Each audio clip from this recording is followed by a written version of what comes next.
Hi viewers, welcome to our channel. ప్రస్తుతం మనతో పాటు సీనియర్ జర్నలిస్ట్ దామ బాలా సార్ ఉన్నారు. వారితో మాట్లాడదాం. నమస్కారం sir. Sir, Kadambari Jethwani Bollywood heroine ఒక ఇష్యూ జరుగుతుంది, మనకు తెలిసింది. ఆమెను వేధించారు, వైసీపీ నాయకులు అధికారులను ఉపయోగించారన్నారు. అయితే ఇప్పుడు వైసీపీ రివర్స్ అటాక్ చేస్తుంది సార్. మొన్నటి వరకు కూడా దీనిపైన ఎటువంటి స్పందన ఇవ్వలేదు, జస్ట్ ఒక ట్వీట్ చేసి వదిలేశారు.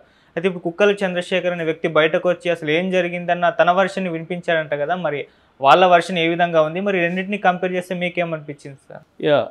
ఈ కుక్కల విద్యాసాగర్ కదా తన పేరు. అవును, కుక్కల విద్యాసాగర్ బయటకు వచ్చాడు. సో అతను సాక్షి ఛానల్లో మాట్లాడింది నేను చూశాను మొత్తం. అట్లాగే ఈ కాదంబరి జత్వాని ఎవరైతే ఉందో ఆమె కూడా నిన్న మీడియా ముందు కన్నీళ్ళు పెట్టుకొని మాట్లాడడం ఇవన్నీ చేసింది. అయితే ఇప్పుడు సాక్షి కావచ్చు, వైసీపీ వాళ్ళు కావచ్చు, వేరే వెర్షన్ని ఈ అమ్మాయి గురించి చెప్పడం మొదలుపెట్టారు. మనం ఆల్రెడీ నిన్న చెప్పుకున్నప్పుడు నేను కొన్ని డౌట్లు కూడా స్టోరీలో ఉండే కొన్ని లూప్ హోల్స్ కూడా చెప్పాను. అంటే ఇప్పుడు బ్రీఫ్గా చెప్పుకోవాలంటే తెలుగుదేశం మీడియా కావచ్చు, తెలుగుదేశం కావచ్చు, అఫీషియల్ వెర్షన్ ఒకటి ఉంది. రివర్స్లో సాక్షి కావచ్చు, వైసీపీ వాళ్ళ వెర్షను, అట్లాగే కుక్కల ఈయన వెర్షను, విద్యాసాగర్ వెర్షన్, వీళ్ళిద్దరి చూస్తే ముందు తెలుగుదేశం వాళ్ళ వెర్షన్ ఏంటంటే ఈ అమ్మాయి ఎవరు అక్కడ జేఎస్డబ్ల్యూ అనే స్టీల్ ఫ్యాక్టరీ ఆయన సజ్జన్ జిందాల్ అనే వ్యక్తి 64 ఏళ్ళు, ఆయనతో కొద్ది రోజులు అఫైర్ ఉందని, ఆయన తను పెళ్లి చేసుకుంటాడని మళ్ళీ చేసుకోలేదని ఆయన మీద కేసులు పెట్టిందని, ఈ సజ్జన్ జిందాల్ జగన్ని రిక్వెస్ట్ చేశాడని ఈ ఇష్యూ టేకప్ చేయమని, సో వీళ్ళు ఈ విద్యాసాగర్ ద్వారా ఒక కంప్లైంట్ ఇప్పించి విద్యాసాగర్ని మోసం చేసింది అని, చీట్ చేసింది 5 లక్షలని కంప్లైంట్ ఇప్పించి ఆ అమ్మాయిని తీసుకొని, ఆ అమ్మాయిని వాళ్ళ బంధువుల్ని తీసుకొచ్చి ఒక గెస్ట్ హౌస్లో 18 రోజులు చిత్రహింసలు పెట్టి భయపెట్టించి అక్కడ BK centre, Bandra Kurla complex police station బాంబేలో ఈ అమ్మాయి పెట్టిన కేసును విత్డ్రా అయ్యే విధంగా చేసుకున్నారు అనేది ఓవరాల్గా వెర్షన్. దీంట్లోనే మళ్ళీ ఈనాడు ఒకటి రాస్తుంది, జ్యోతి ఒకటి రాస్తుంది, ఇంకొకటి మాట్లాడతారు, రకరకాల వెర్షన్స్ ఉన్నాయి. కానీ ఓవరాల్గా బ్రీఫ్గా స్టోరీ ఇది వీళ్ళు చెప్పేది తెలుగుదేశం వాళ్ళు. ఇక ఇప్పుడు వైసీపీ వెర్షన్ కానీ ఈ విద్యాసాగర్ వెర్షన్ ఏంటంటే, వైసీపీ వెర్షన్ ముందుగా చెప్పుకుంటే ఈ అమ్మాయి జిందాల్నే కాదు, ఏషియన్ పెయింట్స్ అతని పేరు మాలవ్ దానిని కూడా ఇలాగ చేసింది. చాలా కేసులు ఈ అమ్మాయి మీద ఉన్నాయి. ఈ అమ్మాయి కానీ వీళ్ళ ఫ్యామిలీ కానీ పెట్టిన కేసులు చాలా ఉన్నాయి. అట్లాగే వీళ్ళు ముందు నుంచి బ్లాక్మెయిల్ ఫ్యామిలీ. అట్లాగే వీళ్ళ అన్న అంబరీష్ జత్వాని, అతను దుబాయ్లో ఉంటాడు, అతనికి మాఫియాతో సంబంధాలు ఉన్నాయి, అతని గతంలో అరెస్ట్ అయ్యాడు, అతని మీద కేసులు ఉన్నాయి. సో వీళ్ళ ఫ్యామిలీనే కొంత క్రిమినల్ బ్యాక్గ్రౌండ్ ఉన్న ఫ్యామిలీ. ఈ అమ్మాయి ఇదే పనిలో ఉంటుంది. సో ఆ క్రమంలోనే ఈ అమ్మాయి ఇదంతా చేసింది. కాబట్టి పోలీసులు కూడా ఎక్కడ ఇల్లీగల్గా అమ్మాయిని తెచ్చి టార్చర్ చేసింది కానీ ఏమీ లేదు. అమ్మాయిని తీసుకురావడం కూడా ముంబై పోలీసుల పర్మిషన్తోనే, కోర్టు పర్మిషన్తోనే అమ్మాయిని తీసుకొచ్చారు. తీసుకొచ్చిన తర్వాత అమ్మాయిని కోర్టుకు ప్రొడ్యూస్ చేశారు. కోర్టు అమ్మాయికి రిమాండ్ విధిస్తే 42 రోజులు జైల్లో ఉన్నారు. తర్వాత బెయిల్ వచ్చి బయటికి వెళ్ళారు. ఇక్కడ ఏది కానీ ఇల్లీగల్గా అమ్మాయిని బెదిరించడం కానీ టార్చర్ చేయడం కానీ ఏమీ లేదనేది సాక్షి వెర్షన్. దాని తర్వాత ఈ విద్యాసాగర్ ఏం చెప్తున్నా అంటే, 2009లో నేను పెద్ద బిజినెస్ మ్యాన్ని, బాగా వెల్ టు డూ బిజినెస్ మ్యాన్ని. సో 2009లో హైదరాబాద్లో కామన్ ఫ్రెండ్స్తో నాకు ఈ అమ్మాయి పరిచయం అయింది. దాని తర్వాత మేము అప్పుడప్పుడు కలిసాము. ఎప్పుడు కలిసిన అమ్మాయి నాతో సెల్ఫీ తీసుకునేది. ఆ ఫోటోలను ఇప్పుడు మార్ఫింగ్ చేసింది. యాక్చువల్గా ఆ మార్ఫింగ్ ఫోటోల్లో నాకు 6 ప్యాక్ ఉన్నట్టుగా ఉంది. నా జీవితంలో ఎప్పుడు 6 ప్యాక్ లేదు. నేను బొద్దుగా లావుగా ఉంటాను. సో 6 ప్యాక్ అనేది లేదు. ఆ అమ్మాయి నాకు 6 ప్యాక్ క్రియేట్ చేసి ఇప్పుడు ఆ ఫోటోల్ని బయటికి పెట్టింది. కాబట్టి అది మాతో తీసుకునింది అయితే కరెక్టే, కానీ మార్ఫింగ్ అయితే చేసింది అనేది అతను ఆరోపిస్తున్నాడు. 2009 నుంచి ఉంటే ఒక 1-2 ఇయర్స్ తర్వాత నాకు ఈ అమ్మాయి అసలు నేచర్ అర్థమైంది. ఈ లోపల నాకు ముంబై, నేను పోర్టు బిజినెస్లు కూడా చేస్తాను, అక్కడ ముంబైకి షిఫ్ట్ అయ్యాను. సో ఈ అమ్మాయి అక్కడి నుంచి 2015 నుంచి నన్ను బ్లాక్మెయిల్ చేయడం మొదలుపెట్టారు వీళ్ళు. ఈ అమ్మాయి వీళ్ళ అమ్మ పెళ్లి చేసుకోమని ఎయిర్పోర్ట్లో, నేను దిగ్గానే ఎయిర్పోర్ట్కి వచ్చేవాళ్ళు ముంబైలో. అక్కడి నుంచి నన్ను టార్చర్ చేసేవారు. మా ఇంటికి అర్ధరాత్రి వచ్చి కారులో ఉండి, బయట ఉన్నాను నేను, నువ్వు ఇప్పుడు దిగిరా, నాకు డబ్బులు కావాలి, 50 లక్షలు కావాలి అర్జెంటుగా, ఇకపోతే నేను మీ ఇంటికి వచ్చి గొడవ చేస్తే, ఇలాగ టార్చర్ చేయడం మొదలుపెట్టింది. సో నేను ఇది బిగినింగ్ కొంత భరించాను, కొంత డబ్బులు ఇచ్చాను. తర్వాత ఇంకా నా వల్ల కాలేదు.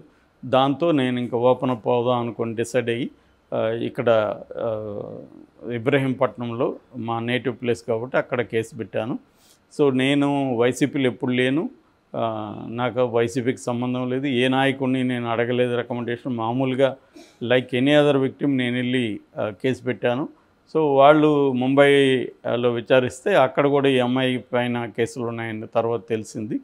సో అలాగా ఈ అమ్మాయిని వాళ్ళు తీసుకొచ్చారు, కోర్టుకు పెట్టారు, జైలుకి వెళ్ళింది అనేది అతని వెర్షన్.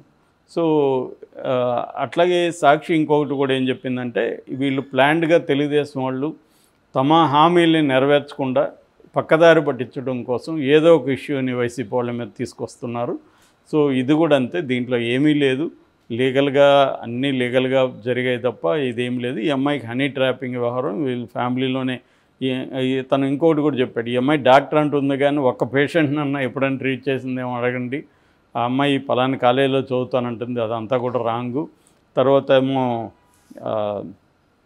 ఆ అమ్మాయి పాస్పోర్ట్లో ఏమో 89 ఉంది, 1989 బర్త్ ఇయర్, కానీ ఆధార్ కార్డులో 96 ఉంది. ఏది ఇలాగా అమ్మాయి ఏంటంటే ఒక బిల్డప్ ఇస్తుంది, తాను చాలా రిచ్, హైలీ ఎడ్యుకేటెడ్, తన ఫ్యామిలీ చాలా పెద్దది, ఇవన్నీ చెప్తుంది. కానీ ఈ అమ్మాయి చేసేదంతా డబ్బులు వసూలు చేయడం ఇలాగా చేసి ఈ అమ్మాయి మీద చాలా కేసులు ఉన్నాయి. ముంబైలో ప్రతి పోలీస్ స్టేషన్ మనం షాపింగ్ మాల్కి పోయినట్టుగా వీళ్ళు పోలీస్ స్టేషన్కి పోతారు అనేది అతను ఆరోపిస్తున్నాడు. సో ఓవరాల్గా 2 వెర్షన్లు ఉన్నాయి.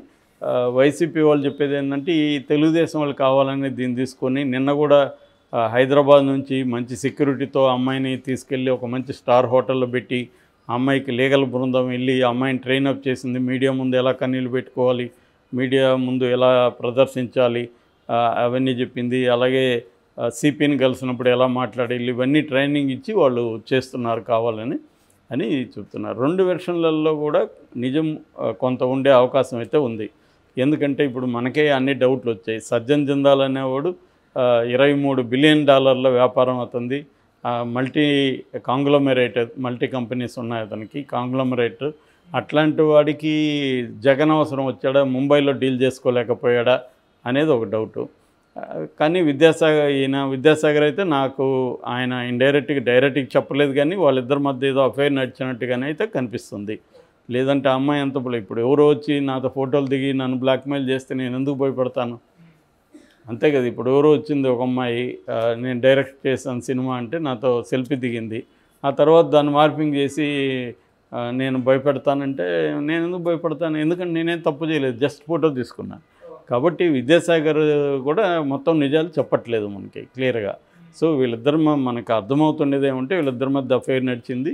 దాని తర్వాత అమ్మాయి డబ్బులు అడుగుండొచ్చు. చాలామంది అమ్మాయిలు వాళ్ళకి డబ్బులు అడుగుతారు. లేకపోతే ఇతను వ్యవహారం చూస్తే ఇతనితో డబ్బు లేకపోతే తనతో ఎందుకు అమ్మాయి అఫైర్ పెట్టుకుంటుంది? చాలామంది అమ్మాయిలు డబ్బుల కోసం అఫైర్లు పెట్టుకుంటారు, డబ్బులు డిమాండ్ చేస్తారు. అవన్నీ కామన్. అది వాళ్ళకి అది కావాలి, వీళ్ళకి ఇది కావాలి. సో ఊరికెందుకు వాళ్ళు ఇవ్వాలి ఇతను కోరింది? కాబట్టి వాళ్ళు డిమాండ్ చేస్తారు. అది నువ్వు డిసైడ్ చేసుకోవాలి, ఈ అమ్మాయికి ఇంత ఖర్చు పెట్టడం అవసరమా లేదని. సో వీళ్ళు దీంట్లో పడతారు. ఇవన్నీ ఈ మధ్య చాలా స్థాయిల్లో మల్టీ లెవెల్లో జరుగుతున్నాయి చాలా. కాబట్టి ఆ పాజిబిలిటీ లేదని మనం చెప్పలేము. సో కానీ దీన్ని లీగల్గా వాళ్ళిద్దరి మధ్య ఏం నడిచింది, ఆ అమ్మాయి డిమాండ్ చేసిందా, అవన్నీ వేరే వ్యవహారం. కానీ ఇక్కడ ప్రధాన ఆరోపణ ఏంటంటే, ఆ అమ్మాయిని తీసుకొచ్చి వాళ్ళ ఫ్యామిలీని తీసుకొచ్చి పోలీసులు ఇల్లీగల్గా పెట్టుకొని టార్చర్ చేశారు అనేది ఆరోపణ. ఇది కూడా పాజిబుల్. ఎందుకంటే పోలీసులు మనం చూస్తున్నాము మామూలుగానే వాళ్ళు ఇల్లీగల్గా పెట్టుకోవడం అనేది వెరీ వెరీ కామన్. నేను నా పర్సనల్ లైఫ్లో అనేక వందల కేసులు చూశాను. పౌరకుల సంఘంలో 5 ఏళ్ళు పనిచేశాను, నక్సలైట్ మూవ్మెంట్లో 5 ఏళ్ళు పనిచేశాను. నేను అరెస్ట్ 4 నెలలు నన్ను కూడా ఇల్లీగల్ కస్టడీలోనే పోలీస్ స్టేషన్లో పెట్టుకున్నారు.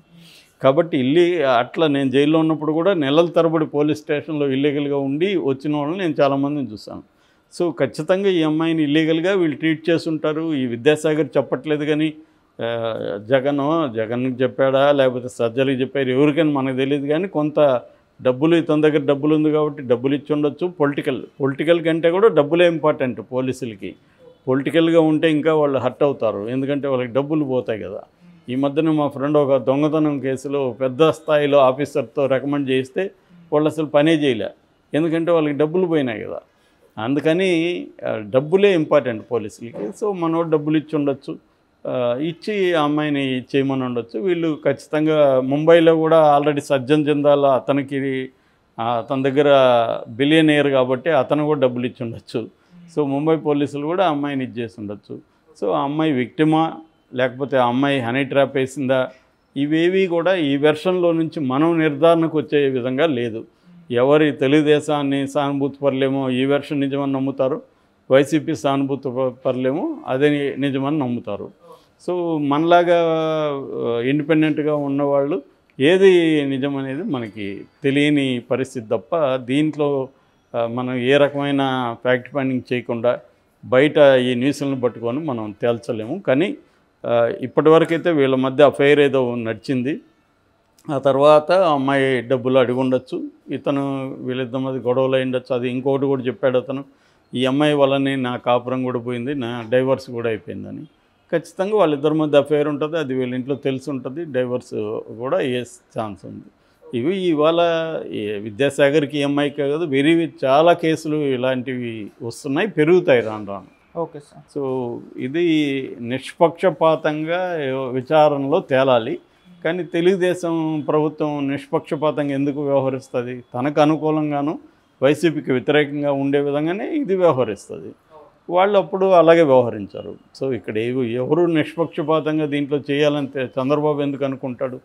దీన్ని తనకు అనుకూలంగా ఎలా ఉపయోగించుకోవాలనేది తెలుగుదేశం మీడియా ఉత్సాహం చూస్తేనే మనకు అర్థమవుతుంది కదా. ఇప్పుడు కర్నూలు నంద్యాలలో అమ్మాయి చిన్నపాప శవం ఇప్పటివరకు దొరకలేదు, దాని మీద వీళ్ళకి ఎవరికి అక్కర్లేదు. జత్వాని మీద సడన్గా వీళ్ళకి